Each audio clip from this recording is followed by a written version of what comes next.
welcome back to the Western Clash. It is currently 2-0 in favor of Team Expert, and I'm joined by the boys at the desk here once again to break down exactly what went on there during that game. And overall, I think if Heroes of the Storm had achievements, ADRD would have just achieved one of them, which is be Abathur and replicate every single one of your heroes, your team's heroes, in a single game. That was mental. He heard your request. I want to see double Malthael, and he delivered. And it was scary in that moment. Absolutely. Who can stop death? Who can stop 2 times death? Not Nobody. Stitches. That's double death.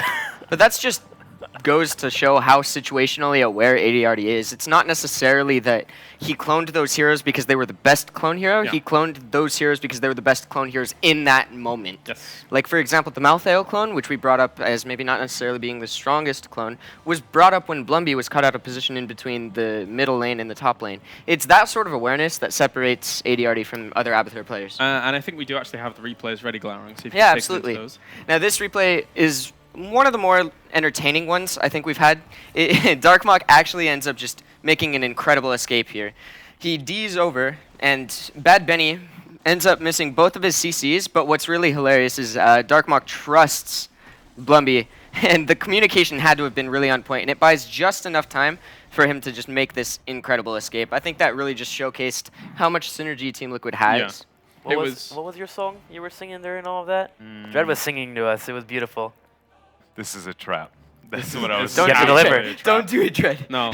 You know, normally he's an absolute Care Bear and a happy guy, but he was trying to get you. Then That he was output mode. actually the most Yeah, that was pretty malicious scary. thing I've ever seen Trixler do. At this point, dude, I mean, I'm sorry. we need to have a conversation. Like, I know I mean, we cast we it could for the talk- first time in a while, but I didn't realize it was like that big a beat. mean, What we was the can film go- we can go called? about- My goodness. That's what we call Ooh, teamwork? That was the name of the song? The actual where the song is from? Oh, no, it's a song by Tenacious D. Tenacious Yeah, it was sung by D. Yeah, Tenacious yeah, D. yeah. There So you you go. guys It had figure something out. to do with teamwork. Yeah, there you go. Yeah. It definitely was teamwork. Yeah, and they displayed it greatly there. Absolutely. All right, let's check in with the maps. I've saved you there, Dread. Thank you. So we have the bands, and then going all the way down, it's going to be Battlefield of Eternity. I love this map. Yeah? I always get so excited when we watch BOE.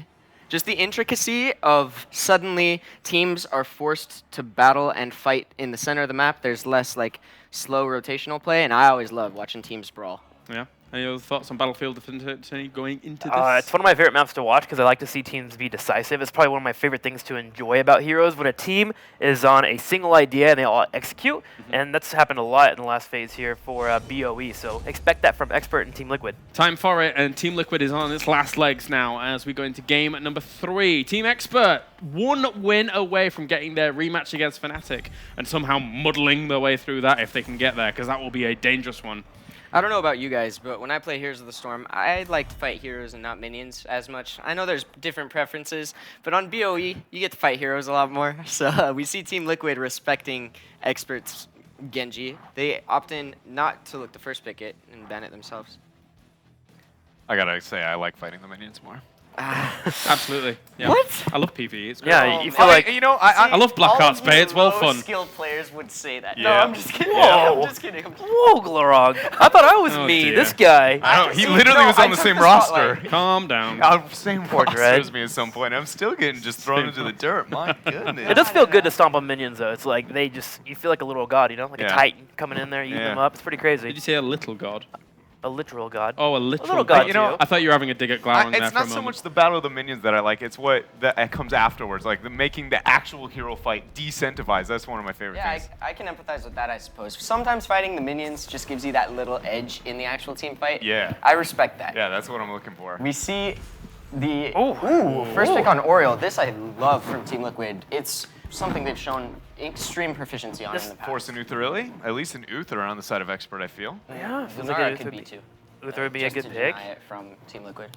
It's a good point. It's just any double support with any kind of form of like solid battery. Do you personally feel that the Lunara deny would be better than, because I mean we still have things like the Vala up. So do you feel like that is worth the deny because she is that much better than even the Vala, who is also comparative on the race? From Team Expert's perspective, I don't know if you necessarily have to commit to the Lunara, but I see the line of reasoning behind it. Team Liquid has just shown such proficiency on the double support with the Lunara in particular, and Team Expert's up 2-0 in this best of 5, so they have a lot of wiggle room when it comes to experimenting in this draft. So I don't necessarily think, as far as optimal draft goes, the Lunara on this rotation is perfect, but they could do it. Circumstantial, it makes Yeah. a bit of sense there. Yeah. Either way, we got 8 seconds. We're gonna figure it They out. end up denying the Vala. yep. Similar thought process, just Expert is more worried about Team Liquid's Vala Oriole rather than the Lunara Oriole. But the Brightwing is what interests me. honestly. Yeah, over the Uther, because I mean we know that Brightwing and Ariel have been a very synergistic double support. Uther and Ariel, I mean, are also very synergistic support. So suddenly, when I see the Brightwing, obviously beyond just the global pressure that it can provide, which maps like BOE is not necessarily known to be focusing onto that global, I'm suddenly wondering, is this going to be like an all-in style composition out of Expert, or is this more of an it screams something. Yeah. It seems suspicious. I call that the expert tingles. It's when they draft something that's a little bit different than you're not expecting. And I haven't had the tingles from them in a while. It's Cho'Gall. Does it feel good? Oh, no. Cho'Gall, you think so? It feels good. It's nervy. It's a little bit on the nerve-wracking side. You feel those nerves in the backside. But Team Expert definitely has a game plan. It's whether or not Team Liquid is able to sniff it out. It was my Team Liquid that I thought was going to be Cho'Gall. But anyway, it really depends. Could be. It's a task Lunara, so we still get the double support, but it's not a main traditional double support. Only going to have the Tassadar there, but still the Lunara that Glong was talking about. Liquid has been so impactful with that hero as overall, and so it's not surprising to see that come out here on BOE. When you do commit to a double support on a map like Battlefield of Eternity, though, traditionally you're going to be hyper-focused on being a bit more defensive, waiting for your opponent to make the misplay onto the Immortal. It does make you susceptible to hard split pushing or even a very solid 1-3-1, which has been ran with a double global, get the pressure out, and then get the heavy collapse. I'm not saying Expert will, but it is an option now because of that. I'll fail. I thought they would move into a potential warrior ban, but they're hovering the Malthael here. Malthael, we have seen the combo been played together. Poison everybody. Late game, they just have such a hard time out healing it. Very interesting. Okay, Good also with the Immortal DPS too. First Malthael ban of the tournament. We may have seen one more. Maybe I one. feel like I've seen one more, but I can't honestly recall. One thing that I didn't really bring up about the Brightwing, Team Expert is able to be put in a position when they already have secured one global where they can play a slightly more defensive Immortal play style while they get the side soak, and then Brightwing can phase shift in at any moment when they deem necessary if Liquid oversteps their bounds. But I honestly don't know what to expect from Bad Benny's perspective here. I don't know what warrior he's looking at. He has multiple options. I mean, we've seen him on Stitches in the past. He can be a great Stitches player. Variant, one that we don't see as often. I don't mind that ban at all, even though it seems It was wild. a good ban. I think it's just Stukov on this map can cause so many problems that Yeah, I'm yeah. not. Into a double support too. I Yeah. keep talking about the way to take out a double support is make them stop casting. It makes a lot of sense to be able to remove that, but also the problem that it can provide for BOE. Much like on Cursed, he can make that long sustained fight around an objective be absolutely problematic. Yeah, absolutely. When Team Liquid's already showing Oriel, Tassadar, Lunara, the heavy, sustained, long fight, Stukov just makes so much sense. And now I wonder if Expert, if they really were relying on that Stukov, there are a couple other options they could go into. I don't necessarily think it's particularly strong, but they could go into another support with heavy sustained like the Malfurion. Uther is also available, and we did see the Brightwing Uther combination earlier throughout the series, but that was into a Genji, right, where it had a lot of things where it could just address. I don't know where Expert's going with this draft. I'm really curious. ATC and Brightwing is something that Expert has shown together on a map like Battlefield of Eternity in the past with pretty great recess. So now, exactly what I was talking about though with the 1-3-1 that Expert could have moved into due to the double support commitment is now an option. The high Brightwing, though I'm still feel like it's screaming something else that I'm not quite sure of now, is working out really well for them because the slow play style you alluded to, which traditionally double support provides. They want to be defensive. They don't overly dominate the race. They don't want that hard initiation. So keep Brightwing in one lane to hawk into another, ETC Vala, insert whatever support's going to come next. They hang around, wait for Team Liquid to grass up. All of a sudden, they're getting an experience advantage and force the collapse. And honestly, at any point when they're pushing waves into Team Liquid and Team Liquid is forced to catch those waves respectively, they're able to use their globals in just such an aggressive fashion. I really do think that once we see the Dahaka push in a minion wave, we're going to see him dig behind the Immortal, and that's when they're going to start to force in, sneak that damage with Vala, and potentially look for a kill with the drag. Okay, Arthas and Murden, I think... That's an old school EU combo. Yeah, it really is. You control that middle of the map there. You're able to have Muradin float around for ganks. Arthas is there just to make sure no one can get by, while Lunara works in the Immortal slowly but surely. I mean, it's funny how far we've moved away, actually, especially in this tournament, from the race of Battlefield of Eternity. Yeah. You get the Valor in there so often, but other than that, I would people argue really don't prioritize it. that really started at the mid-season brawl. Was Yeah. a little bit played here and there, but the idea of racing to 10 seemed to be much more of an Yeah. effective Yeah. strategy than just trying to race down the Immortal. Dahaka became very popular on this battleground back at the MSB, and it's been a trend that has sticked around for the last few weeks. It's Definitely. definitely something we've seen a lot in North America throughout the past 8 months of HGC. The slower play style of Battlefield of Eternity started to like pick up heat, and I think it's sort of the overall meta now. I'd say Yeah. in general, teams play BOE a lot slower. I would say, yeah, I would accredit that to your Ooh. team. Actually, when you guys busted out the Dahaka Zeratul double side soak and nobody could respond to you guys, suddenly all of NA was like, we need to play this slower, we need to play this more like Roll 20 for that side soak. And that's still something we're going to see here for Expert. But the Medivh coming out, Makes a lot of sense here. Medivh Dahaka, very strong combination. I also think Medivh does have very good synergy with the ETC, but the burden of execution this game is heavily on Team Expert. Yeah. When it comes to overall team fighting and stuff like that, Team Liquid's comp is very forgiving, but Team Expert has the macro rotation advantage with their double global. They have the Medivh Dahaka synergy in team fights where they can slow it down with the ley line, dig in, and manipulate someone if they're out of position. I don't know. I don't know which draft I honestly favor. What do you think, Tim? Man, I'm looking over. It's hard because I voted for Team Liquid the last 2 tries, and now I'm wondering if I just go all in and be okay with the 0-3. Well, needful predictions, so I guess we'll start with you, Tim. Let's do it, man. Team Yep. Liquid. I want more games. I genuinely think they have the better draft as long as they just don't mess up the performance level and execution. I think they have a really nice draft here. Yeah, for me personally, I see merit to both drafts, but this entire tournament, Expert's macro game has been so strong, I believe in ADRD's Medivh. All right, well, thank you very much, gents. Time to head over for game number 3 now and find out if Expert can get the clean sweep or if Team Liquid can bring it back. The last time Liquid and Expert faced off, it came down to the wire game number 5, but in the end, Team Liquid was able to win, securing their place here at the Western Clash. But this time, Team Liquid is down 2 games, 1 more, and they are out of here. Expert has grown a lot since then, and Team Liquid had been struggling a little bit in the past few weeks and months. But Team Liquid has shown up to be better today. They're improving during the course of this tournament. I don't know if it's going to be enough. They're down 0-2. They will look to make that comeback, and they have their closing arguments here to be made on Battlefield of Eternity as this game is picking up. Here on the left in the blue is going to be Team Expert with Nick, Bad Benny, Athero, ADRD, and Carson. And potentially, for the last time in the red, Team Liquid with Nurok, Darkmok, Hasuabs, Splendor, and Blumby. Well, that's an interesting role attribution here. Darkmok, the sometimes range, sometimes melee, is going to be on Lunara. We've got Hasuops, the flex on Tassadar, and Nurok is going to be playing on Arthas. A very flexible team of lads there, Team Liquid. Yeah, they had started this sort of change up in their roles earlier on, really at the end of this HGC Phase 2 because of wanting to put Nurok more into a shot calling role. So now we are seeing that a little bit more, and he's continuing that with playing Arthas. We see the, I believe, second iteration of ADRD's Medivh. Team Expert, due to ADRD's headstrong attitude, were one of the first to adopt a widespread usage of Medivh. This is a hero that requires a lot of practice, and Expert was one of the front runners using this relatively, quote-unquote, new hero in Medivh.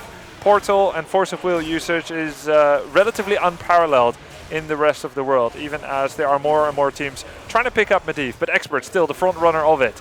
ADRD plays that so nicely, and his whole team is very well equipped to respond to his portals.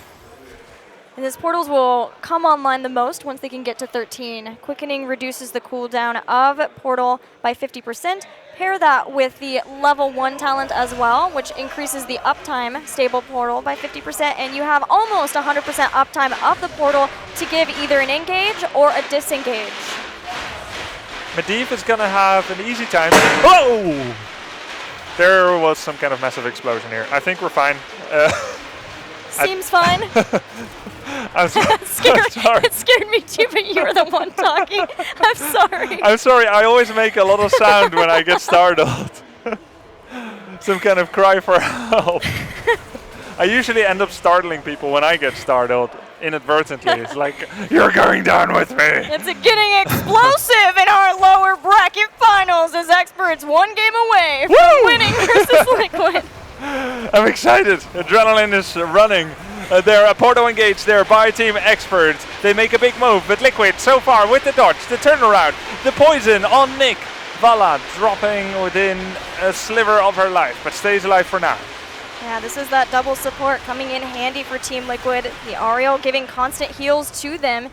And once we get level 4, either some armor or increased ability of life steal to leech off of their attacks. We'll see which is picked. Ethereal grabs Blondie with a drag.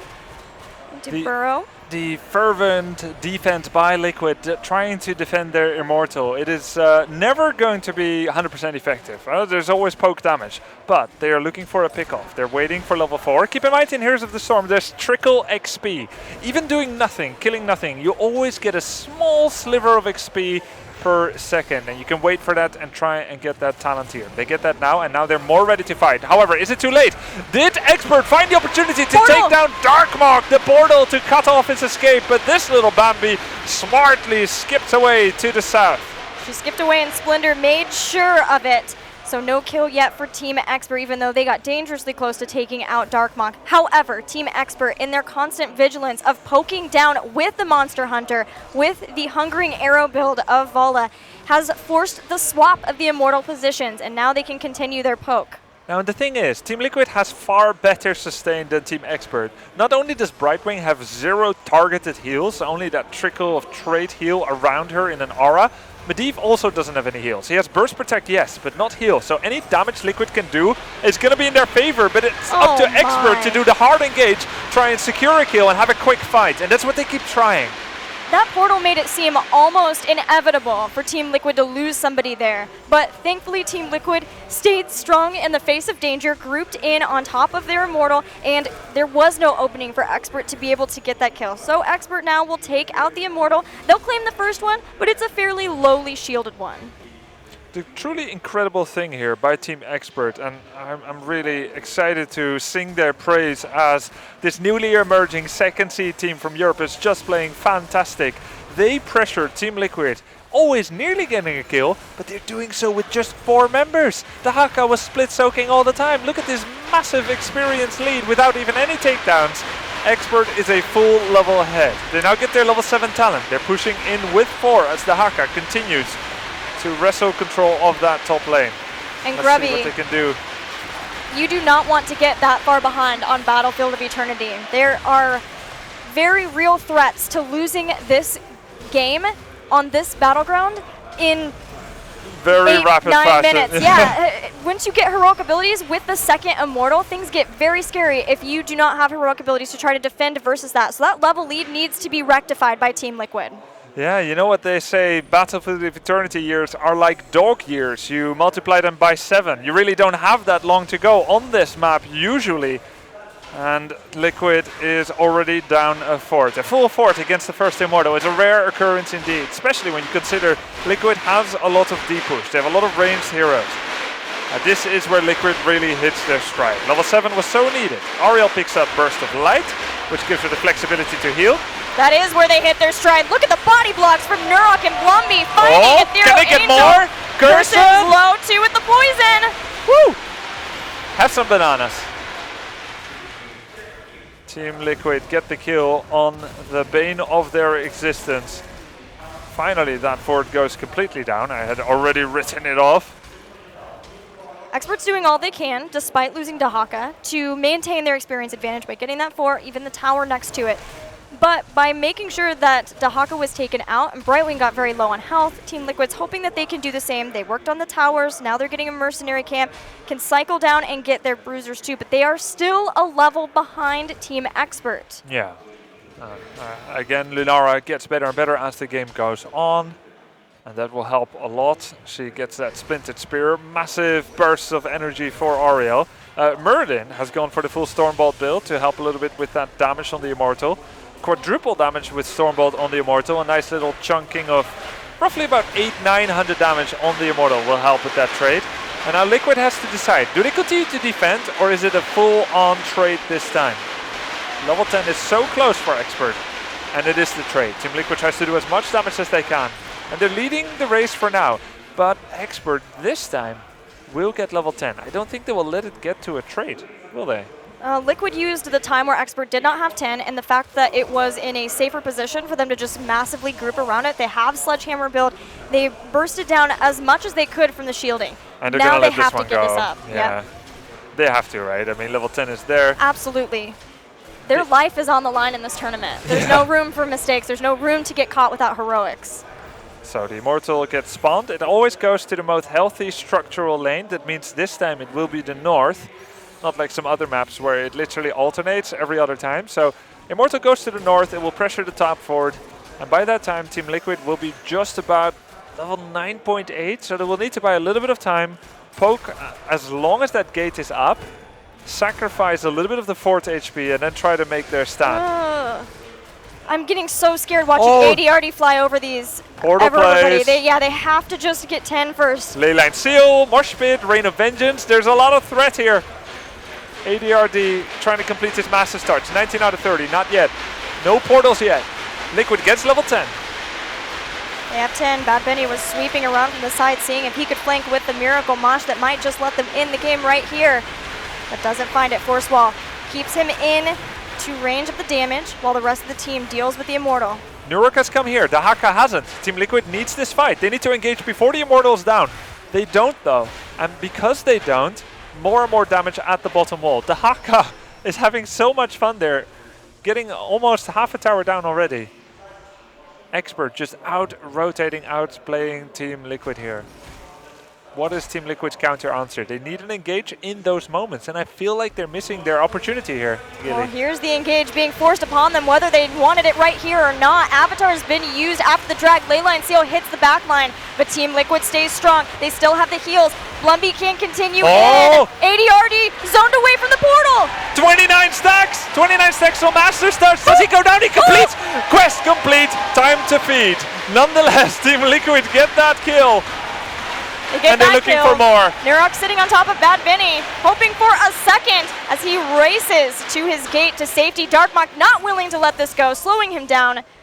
In the end, he gets out, but this whole time, again, Ethereal Angel constantly pushing the waves toward the base of Team Liquid. And Team Liquid, yes, they get one kill, but they are still behind.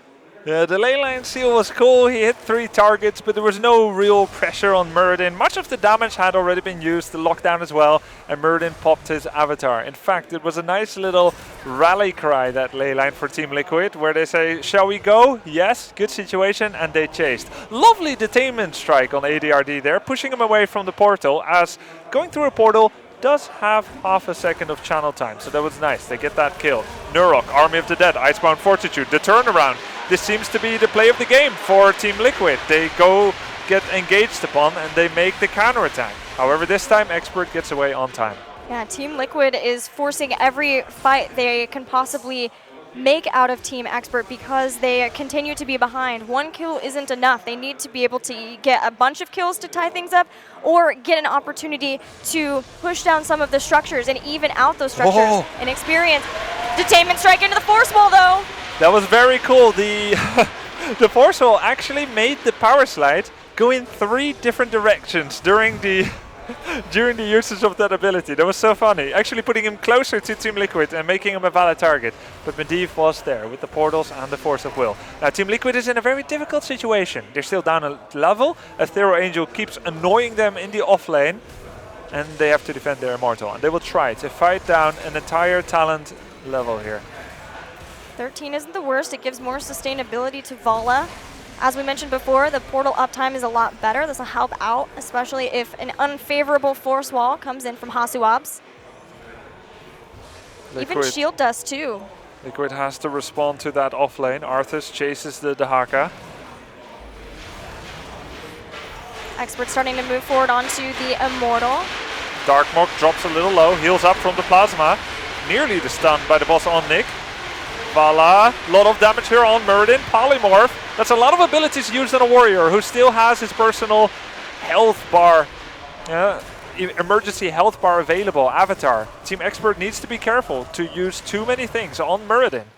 Liquid very smartly makes use of that overcommitment on Muradin. They turn around and they get much of the damage on the Immortal. Halfway to being able to get their own Immortal. Liquid will go back to the defensive stance. They have some minion waves that are starting to push toward their base that if they can soak up, they would get 13 and then feel a whole lot better about forcing a fight yet again. Darkmok very far forward. The power slide on Darkmok. Oh, the stun actually doesn't get to drop the mosh pit for now. 6 more seconds. It went on the 10-second cooldown, but the team is split. Darkmok needs to get in a better position. He cannot get the group heals. There we go. Leyline Seal on all 5. Bad Benny goes down once again. He was cleansed, but nobody in the mosh pit, and Team Liquid strike. Yeah, the counterattack once again by Team Liquid. They're in hot pursuit. They don't even care about the talent lead. Bloomby jumps in. Immediate portals out. Stormbolt on Bad Bunny. Bad Bunny goes down. Team Liquid get their kill. They get their pound of flesh, and they are doing exactly what they want to with this composition. So much control there with Tassadar and Ariel, and even as Darkmok dropped to within an inch of his life, lethal was not confirmed. And Bad Bunny did the solo mosh pit, and Team Liquid laughed it off. They get their first Immortal, 65% health bar. Team Liquid is getting back into this game. This is the moment where finally Team Liquid can catch up to Team Expert after getting behind in experience. The scary before 10 level lead that Expert were able to acquire can now be dealt with, and Team Liquid can even look to pull ahead. They don't have Dahaka up in the top. They're choosing to keep their 5-man team fight composition together as a unit. Dahaka can always come down if he is needed to help Expert. Let's see if he does. For now, the shield is still there, which means the Immortal's attack is ranged. It's going to take down this fort double fast. Moshpit is still 40 seconds away. The force will is huge. Stormbolt comes out on ETC. The body blocked by Arthas, but the portal will happen for Bad Bunny. He goes away, but he's hurt. Darkmark was hanging around the other side of that portal, making sure that he could put in the poison damage to everybody. Force Wall sits on top of the portal, but ADRD can still escape. The fort down. Dahaka continuing to siege toward the top of Team Liquid's base, but Team Liquid is not done yet. Stormbolt misses. Nice engage by Bloomby. Nice attempt anyway. Going on the keep. There goes the power slide. Moshpit not available yet. I don't think Team Liquid could have known that. Leyline Seal. Leyline Seal. Emerald Wind. How did he get pushed back by the boss? Yes, watch Bad Benny though, because he does have mosh pit if he can find the grouping. Oh! The root from Arthas is going through the portal though. The drag tongue misses. The Ariel sustain is crazy. This fort, this keep is down to 1 HP. The Thornwood Vine will confirm the kill. Team Liquid is allowed to go home. Job well done, lads. Dahaka pushed a little bit of the paint off that top keep. But Team Liquid currently is ahead on the map. Now they just need to make sure they stay ahead in hero numbers. This was a very close and harrowing expedition for Liquid. They climbed Mount Everest and they're ready to start preparing for their next climb. Still a level and a talent down, but it's looking pretty good for Team Liquid. That situation goes to show how scary it is to siege versus a Medivh when you don't have a fort to retreat to. They were so far up, and having a portal possibility show up behind you with a mosh pit too, Team Liquid, to be able to get through that, not lose anybody, played that so excellently. Now they need to get 16 again. They get some camp pressure. Expert hoping that they could use that 16 briefly to get some staggered deaths going for Team Liquid, but it won't be had. Yeah, it won't be hard. Team Liquid scouted that out too nicely. Here's the Oracle. Before there was the Muradin and the Lunara Wisp, one of the best abilities in the game at continually scouting for ganks like that without threatening your own position. Here is that Fallen Bruiser camp. Finally, Athero makes it over. He will prevent much of the damage, but this is info to Team Liquid. They can move forward more confidently and start to stake their claim on this map. They go forward, they want to push one more wave to get the information that they require. Dahaka's presence in the top gives them confidence, gives them position, and it will end up giving them more information. Team Liquid. Are they going too far though? Oh, they want to deal with this bruiser ASAP. Yeah, they want to keep this lane pushed in their advantage. That's very smart. That's very well done. Dahaka wasn't here yet. Army He of the engaged Dead. though. This is doubtful. Now, if Team Liquid wins this fight, they can end the game. The core is open. Benny isn't going in with the power slide too on the backline while Nurek is keeping everyone out. Kurson has to use Emerald Wind just to push Nurek back. The double support is working really well for Team Liquid here. They're going in. Nick! Voila, the poison! Lethal! Vala's down. Team Liquid take out one and the keep in one stroke. Detainment strike into the force ball claims the life of another. ADR portaling back to his core, but Team Liquid can feel it. The crowd is rumbling. They want to win a game. They want to take us to game 4. The force wall detainment strike combinations are sublime by Team Liquid here. They feel like they might want to go for the core, but the dissuasion has been made. Team Expert said, how about you don't? And Team Liquid is like, yeah, all right, let's not. Let's go back onto the map. Let's start working away at this Immortal. We have another 10 to 20 seconds until all members are back for Team Expert. And the way that this is going to go is Team Liquid bring that one to 50%. The halftime show will start. Expert gets all their heroes back, and we're right back to that war around the middle. Yeah, with a double support, double warrior, you don't have something like an Illidan, an amazing core killer. The Immortal phase was up, and it allowed Team Liquid to rotate back and get the halfway point for free. And taking out a keep now makes Team Expert possibly not be able to use their globals as much to their advantage as they would ideally like, because Team Liquid were able to get the first keep and get some catapult pressure going. Yeah. So Team Liquid are willing to be okay with being patient, even despite being down 2 games, and that is incredibly admirable. Yeah, very good point, and I think Team Liquid made all the right calls. The core attempt was fine, the disengage even more so. They don't get too committed to that choice. Drag Tongue on Muradin, he still has Avatar, Polymorph. Avatar goes up on time, but oh, the isolation! Wow, nice kill there on Muradin. Avatar was not enough. Every support was isolated away, and that is putting on the clinic. Drag Ariel! No Aegis! Mosh pit! Expert! What?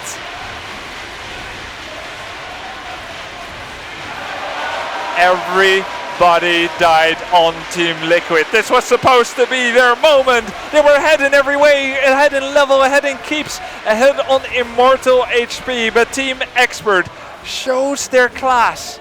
They show their growth, and they kill everyone. Mosh pit, leyline seal, isolation on Muradin, everything was perfect. I am in shock, Gilly. I'm in absolute shock. They not only killed everyone, they're now going for the core. Only Blumby's here, 7 seconds until Ariel's here to help. They've got portals to go back and forth over the core. Team Expert bringing it down. It is at 60% and continuing to fall as they put the damage in. Team Expert with Emerald Wind, with all the damage, takes out Team Liquid 3-0 and will move on to the grand finals to face Fnatic. Wow.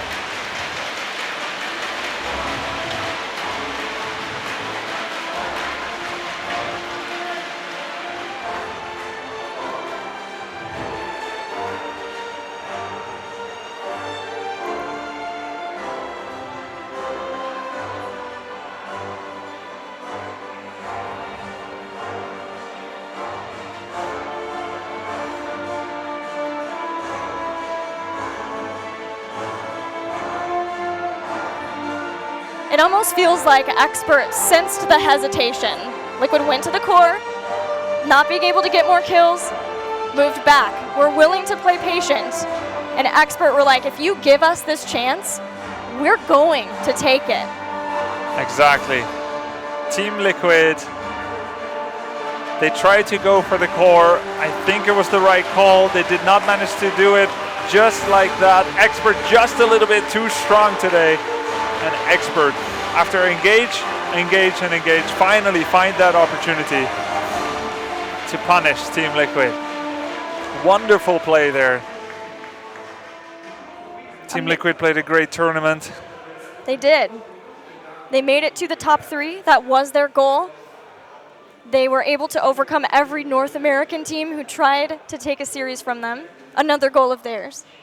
But in the end, it was projected that it would be Fnatic and Team Expert in the finals, and I am so thrilled that we get that rematch because I guarantee Expert is ready to rectify the winners finals that we had earlier today.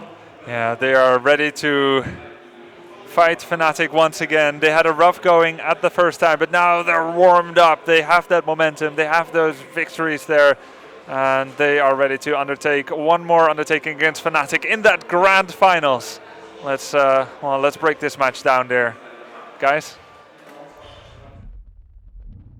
Thank you very much, Grubby and Gilly, of course. It's 3-0 for Team Expert, of course, there. And a lot of fans at the very end mobbing Team Liquid in consolidation. I was wondering as to what was going on there for a moment. But obviously, you know, as I say, a lot of Team Liquid fans out there rooting for the boys, but unfortunately they couldn't deliver.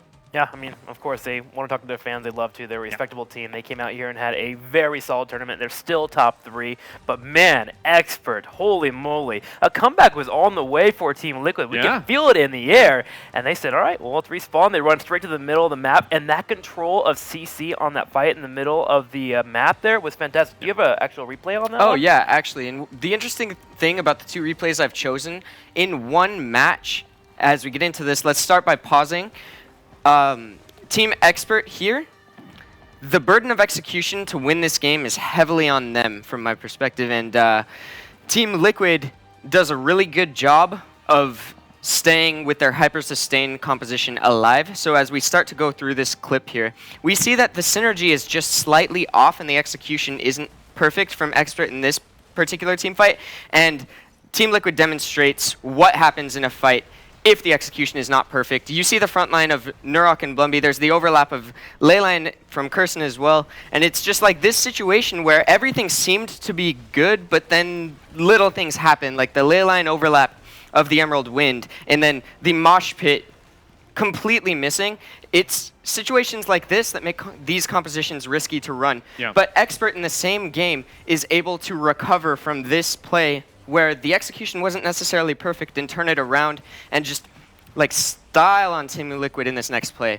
As we watch ADRD here set up this play, he's providing vision, and this enables Athero to punish Blumby once his jump is down. And the thing I really want to pay attention to is ADRD's awareness and the isolation from Athero. The Leyline Seal sets up the secure on the 1 pick, but at the same time, off of Portal's next cooldown, they're able to set up Bad Benny's next slide into Mosh.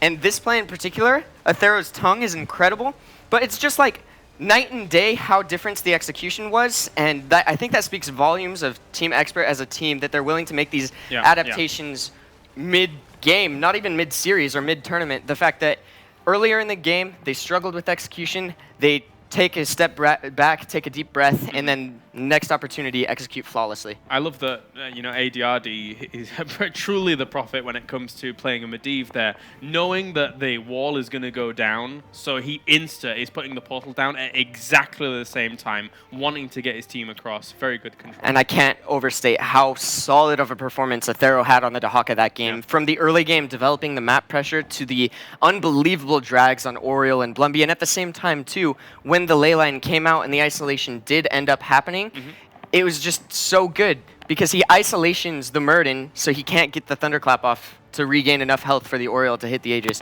Just flawless execution in that last team fight. Very good stuff by Team Expert, and now that means they move themselves on into the grand final, where they previously got smashed by Fnatic. What can they do in this grand final to try and turn things around and claim themselves a championship? I mean, obviously confidence doesn't matter, but like, just for a second there, they did get dominated by Fnatic, but Expert just destroyed in this last matchup and a majority of the series for the rest of this weekend. It's actually that crazy to think that there is a level where Expert might be above a lot of the teams here, but Fnatic is that much higher. Knowing that the last 6 matches that Expert has had against Fnatic has gone 0-6, you got to just kind of erase that memory, go in, and have the confidence you had in this series against them. I think ADRD and the boys on Team Expert Dread are going to have to go back, just take a step back a moment here and do a lot of soul searching, maybe tap into that mind of ADRD, try and think of some, as much as they talk about to us about, you know, just being consistent and stable now, there might have to just be something radical and wild to try and beat Fnatic. If they don't draft radically and their strategic approach isn't as radical, the biggest thing I want from them is to not be afraid. Okay. I would rather them just go in with like an absurdly aggressive composition, and every time it looks like even close to a fight, taking it. Like I was with their first series, the biggest thing that allowed Fnatic to do what they did was because they were afraid to just go, guys, this isn't working. We have to take a fight at some point. And it was just letting Fnatic keep whittling away at their HP, and eventually the core is going to fall. So regather yourself when things get bad. Take the same talent to your fight, and do not question yourself. All in, and it will be at least a better outcome than what we experienced in the first series. The biggest thing for me going into these grand finals, I think Expert needs to control the pace of the game when it comes to Fnatic. We saw in the previous set, winners finals, when Fnatic was in control, it was not even close. But game 1, Expert was in control of the macro game, in control of all of the rotations, and that, like, Fnatic had to have been shaking in their boots. I'd like to see the Expert we saw versus Liquid and the Expert we saw in game 1 of the winners finals, and I think they would have a shot at the grand finals. Well, the countdown, ladies and gentlemen, has now begun for our grand finals here for the Western Clash. It will be Team Expert going up against Team Fnatic, our current reigning world champions, to determine who will become the new Western Clash champion. We're going to go to a short break, but when we're back, don't go anywhere. It is a best of 7 with a 1-map advantage to Fnatic as they go up against Team Expert.